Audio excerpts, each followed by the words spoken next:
আসসালামু আলাইকুম রহমতুল্লাহ নাহমাদুহু ওয়া নুসাল্লি আলা রাসূলিহিল কারীম আম্মা বাদ 411 নম্বর কায়দা 411 নম্বর কায়দা হলো ইউযাফুল ফি'লু ইলাল ফাইলি লাল আমিরি মা লাম ইয়াকুন মুজবিরান, যে কর্মকে ফাইলের দিকে নিসবত করা হবে, আদেশ দানকারীর দিকে নিসবত করা হবে না যদি না সে বাধ্য হয়।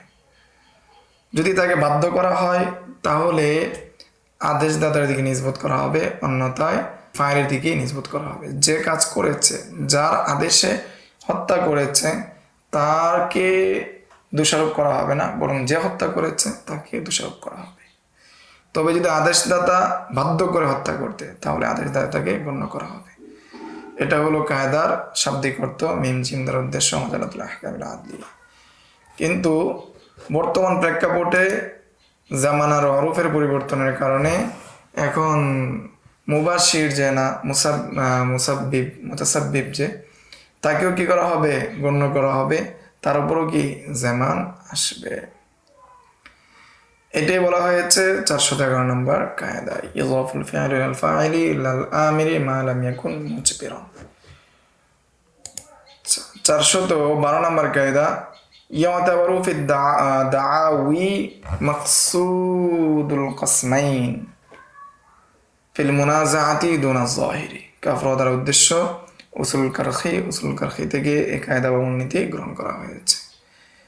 দাবি দেওয়ার ক্ষেত্রে, মামলার ক্ষেত্রে যে বাদী এবং বিবাদীর যে মাকসুদ বা যে উদ্দেশ্য সেটাকে বিবেচনা করা হবে ফিল মুনাজা দুনা যাহির, বাহ্যিক যেটা রয়েছে সেটাকে বিবেচনা করা হবে না।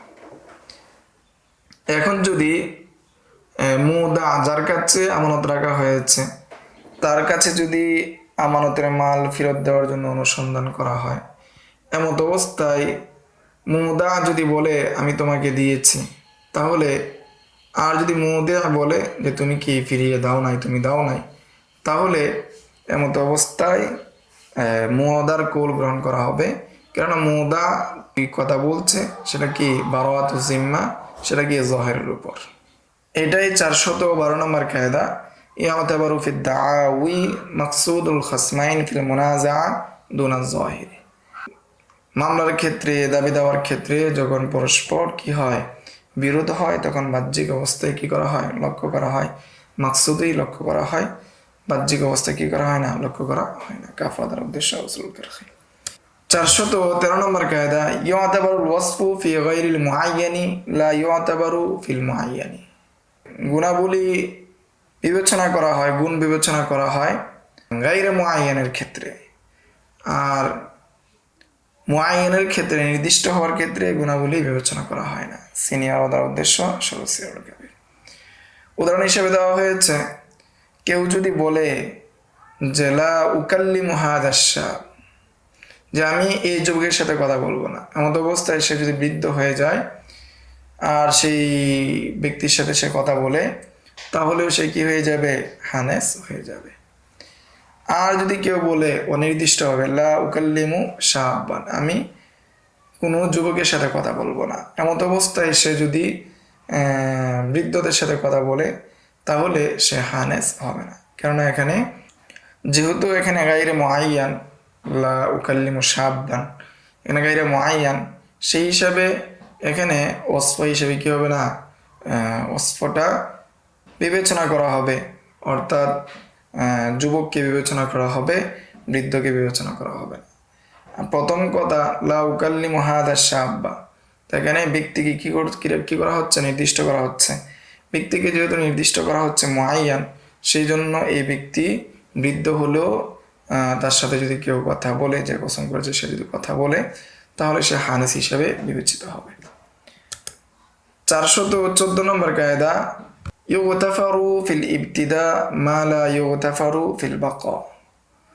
যে অনেক জিনিস শুরুর সময় বিবেচনা করা হয়, কিন্তু বাকার ক্ষেত্রে, স্থায়ী হওয়ার ক্ষেত্রে সেটা বিবেচনা করা হয় না। সিন্নন্দার উদ্দেশ্য আল্লাহ আসবাহ নাযায়।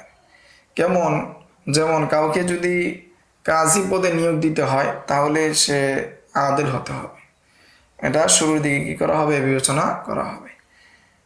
এমত অবস্থায় সে যদি কাজী হওয়ার পর সে ঘুষখোর হয়ে যায়, তাহলে সে মাযুলের উপযুক্ত হবে, তাকে সে অপসারণের উপযুক্ত হবে।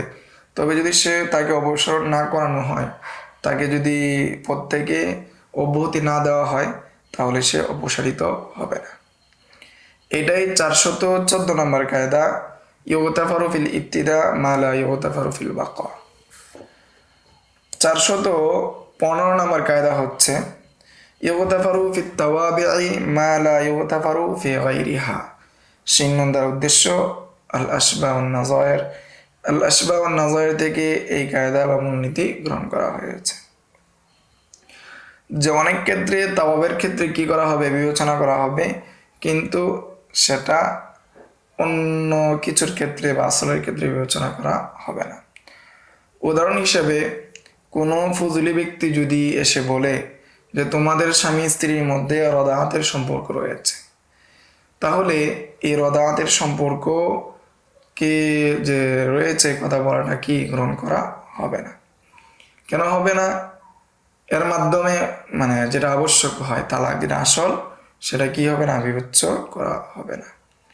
আসল কি ছিল রদাআত, এর পুরোই কি ছিল তালাক হওয়া, সেটা কি করা হবে না, বিবেচনা করা হবে না, তাও কি বিবেচনা করা হবে না। অপরদিকে কেউ যদি সংবাদ দেয় যে তার স্বামী তার স্ত্রীকে তালাক দিয়েছে, তাহলে সেটা গ্রহণ করা হবে, সেটাকে বিবেচনা করা হবে। এটি 415 নম্বর কায়দার মধ্যে বলা হয়েছে যে ইউগতাফারু ফিত তাওয়াবি, অর্থাৎ তালাকের ক্ষেত্রে বিবেচনা করা হয়েছে, ওয়ালা ইউগতাফারু ফি গায়রিহা, কিন্তু তার আসলের ক্ষেত্রে বা অন্য বিষয়ের ক্ষেত্রে কি করা হয় নাই, বিবেচনা করা হয় নাই, অর্থাৎ রদাআতের সাক্ষীর ক্ষেত্রে বিবেচনা করা হয় নাই। 416 নম্বর কায়দা ইফাররাকু বাইনা ইল্লাতিল হুকমি ওয়া হিকমাতিহি। কোনো হুকুমের ইল্লত এবং হিকমত, ইল্লত এবং হিকমতের মধ্যে কি করা হবে, পার্থক্য করা হবে। কেন? ফাইন্না ইল্লাতাহু মুজিবাতুন ওয়া হিকমাতাহু গায়রু মুজিবাতিন। কারণ ইল্লতের মাধ্যমে হুকুম আবশ্যক হয়, কিন্তু হিকমতের মাধ্যমে কি হয় না, হুকুম আবশ্যক হয় না। যেমন সফর কি কসরের ইল্লত, সফর পাওয়া গেলে কি করতে হবে, কসর করতে হবে। আর কসরের হিকমত হলো মাশাক্কা। কেন কসর করবে, কেন 4 রাকাতের জায়গায় 2 রাকাত পড়বে, যেহেতু সফরের মধ্যে কি হয়, কষ্ট হয়, সেই হিসাবে কি হিকমত হলো কি মাশাক্কা। এখন যদি হিকমত না পাওয়া যায়, কোনো সফরে কষ্ট না পাওয়া যায়, এমন বিমানে যাচ্ছে যে বিমানে কি ঘরের মতোই, তাহলেও কি হবে, সফরের মধ্যে যে হুকুম রয়েছে, সফরের যে ইল্লত কসর রয়েছে, সফরের যে কসরের যে ইল্লত সফর রয়েছে, সে কারণে কি করতে হবে, তাকে কসর করতে হবে। এটাই বলা হয়েছে 416 নম্বর কায়দায় ইফাররাকু বাইনা ইল্লাতিল হুকমি ওয়া হিকমাতিহি ফাইন্না ইল্লাতাহু মুজিবাতুন ওয়া হিকমাতাহু গায়রু মুজিবাতিন। যে ইল্লত কি করে, বিধানকে আবশ্যক করে, কিন্তু হিকমত কোনো বিধানকে আবশ্যক করে না। 417 নম্বর কায়দা হচ্ছে ইফাররাকু বাইনাল ইলমি ইযা সাবাতা যাহিরান ওয়া বাইনাহু ইযা সাবাতা ইয়াকিনান। যে ইলম সাব্যস্ত হয়েছে জাহিরিভাবে আর যে ইলম সাব্যস্ত হয়েছে ইয়াকিনীভাবে, তার মধ্যে পার্থক্য করা হবে, তার মধ্যে বিবেচনা করা হবে। যেটা ইয়াকিনীভাবে সাব্যস্ত হয়েছে সেটাকে ইয়াকিনী হিসাবে বিবেচনা করা হবে, যেটা জাহিরি হিসাবে সাব্যস্ত হয়েছে সেটা জাহিরি হিসাবে বিবেচনা করা হবে। ফলে যেটা ইয়াকিনীভাবে সাব্যস্ত হয়েছে সেটার উপর আমল করা ওয়াজিব, বিশ্বাস করা ওয়াজিব। আর যেটা জাহিরিভাবে সাব্যস্ত হয়েছে সেটা ওয়াজিব করা আমল, কিন্তু বিশ্বাস করা এতেকাদটা কি হয় না, আবশ্যক হয় না। খবরে বাহিদের মাধ্যমে কি হয় না, এতেকাদটা আবশ্যক হয় না। উদাহরণ হিসেবে 2টা উদাহরণ দেওয়া হয়েছে, আমরা পরের পৃষ্ঠায় চলে যাই, এখানে প্রাসঙ্গিক আলোচনা করা হয়েছে। আচ্ছা, এর মধ্যে একটা হলো 5 ওয়াক্ত নামাজ। 5 ওয়াক্ত নামাজ সেটা ইয়াকিনীভাবে সাব্যস্ত হয়েছে, অর্থাৎ খবরে মুতাওয়াতিরের মাধ্যমে সাব্যস্ত হয়েছে, কিতাবুল্লাহ সুন্নতের মাধ্যমে সাব্যস্ত হয়েছে, আজমার মাধ্যমে সাব্যস্ত হয়েছে। ফলে সেটা বিশ্বাসটাও আবশ্যক এবং আমল করাটা আবশ্যক। অপরদিকে বিতিরের নামাজ সেটা সুন্নতের মাধ্যমে আবশ্যক হয়েছে, জাহেরের মাধ্যমে আবশ্যক হয়েছে। ফলে সেটার উপর আমল করা ওয়াজিব, কিন্তু সেটা ইয়াকিনের ফায়দা দিবে না, ইয়াকিনের বিশ্বাসের ফায়দা দিবে না। আরেকটা উদাহরণ দেওয়া হয়েছে, যেমন মাথা মাসে করা ফরজ, কোরআনের মাধ্যমে সাব্যস্ত, নসের মাধ্যমে সাব্যস্ত। অপরদিকে হাদিসে আছে যে আল উজনানি মিনার রস, যে কান মাথার অংশ। ফলে কানের উপর মাসা করলে কি হবে না? যথেষ্ট হবে না। কেননা কানের উপর মাসা করাটা এটা কিসের মাধ্যমে সাব্যস্ত হয়েছে? জহিরের মাধ্যমে সাব্যস্ত হয়েছে। ফলে সেটার উপর আমল করা ওয়াজিব, কিন্তু সেটা বিশ্বাসটা কি হবে না? ওয়াজিব হবে না। ফলে শুধু মাথা মাসে করলে কি হবে না? যথেষ্ট হবে না। অনুরূপভাবে হাতিমে কাবা যেটা রয়েছে সেই দিকে নামাজ পড়লে যথেষ্ট হবে না এককভাবে হাতিমের দিকে, বরং হাতিম এবং কাবা উভয়টাকে সমন্বয় করে কি করতে হবে? নামাজ পড়তে হবে। কেননা কাবার যেটা সেটা মাকতু, আর হাতিমেরটা কি? জহের, অর্থাৎ খবরে ওয়াহিদের মাধ্যমে সাব্যস্ত। আচ্ছা, এরপরে আমরা দেখি 418 নম্বর কায়দা। 418 নম্বর কায়দা হচ্ছে ইফাররাকু বাইনাল ফাসাদি ইযা দাখালা ফি আসলিল আকদি ওয়া বাইনাহু ইযা দাখালা ফি আলাকাতিন মিন আলাইকিহি।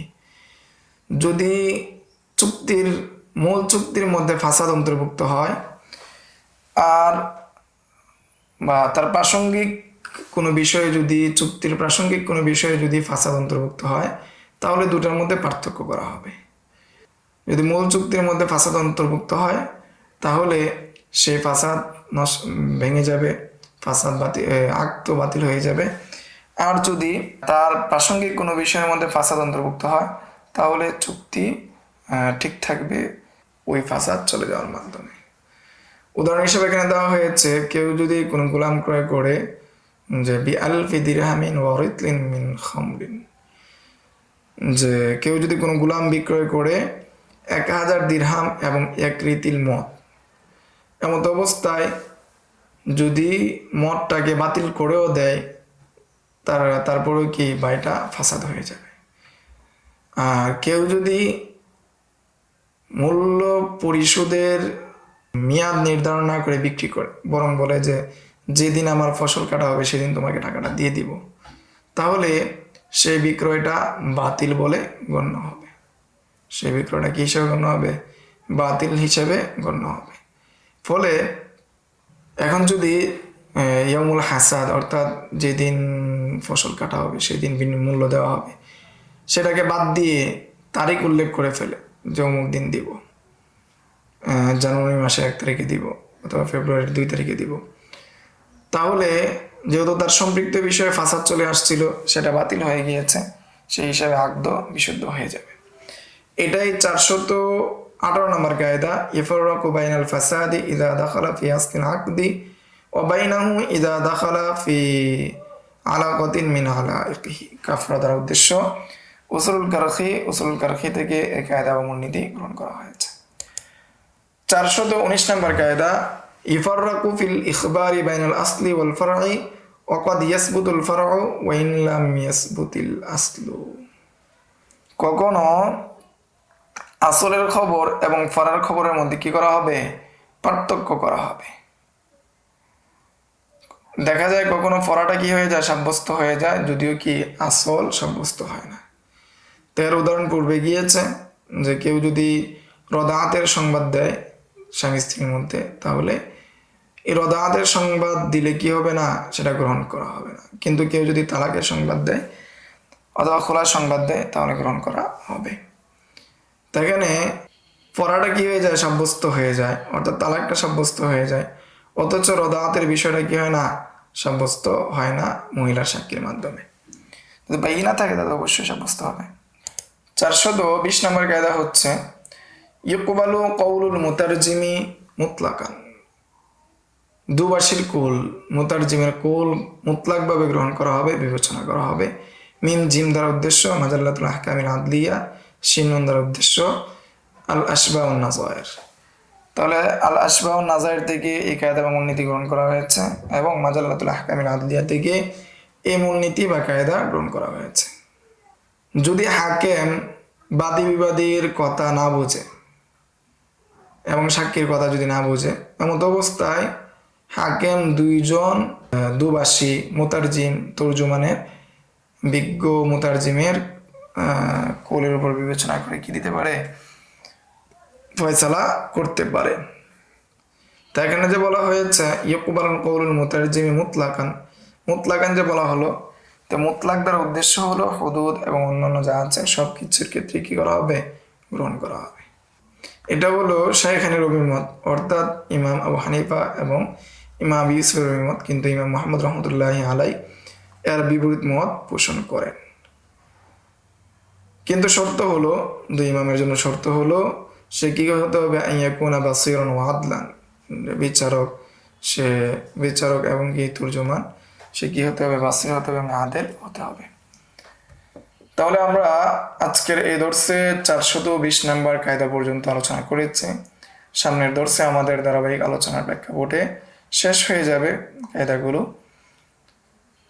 তো আমরা দয়া করি আল্লাহ তাআলা আমাদের এখান থেকে যাতে করে ফায়দা নেওয়ার এবং আমার পক্ষ থেকে যে ভুল ত্রুটি হয়েছে সেটা ক্ষমা করার, এবং আমার ভুল ত্রুটিগুলো আল্লাহ তাআলা যাতে করে আপনাদেরকে পুষিয়ে দেন, সেই দোয়ার সাথেই কি আমাদের এই কিতাব শেষ করবো সামনের দর্শে ইনশাআল্লাহ। আসসালামু আলাইকুম ওয়া রাহমাতুল্লাহি ওয়া বারাকাতুহু। يؤتي الحكمة من يشاء ومن يؤت الحكمة فقد أوتي خيرا كثيرا وما يذكر إلا أولو الألباب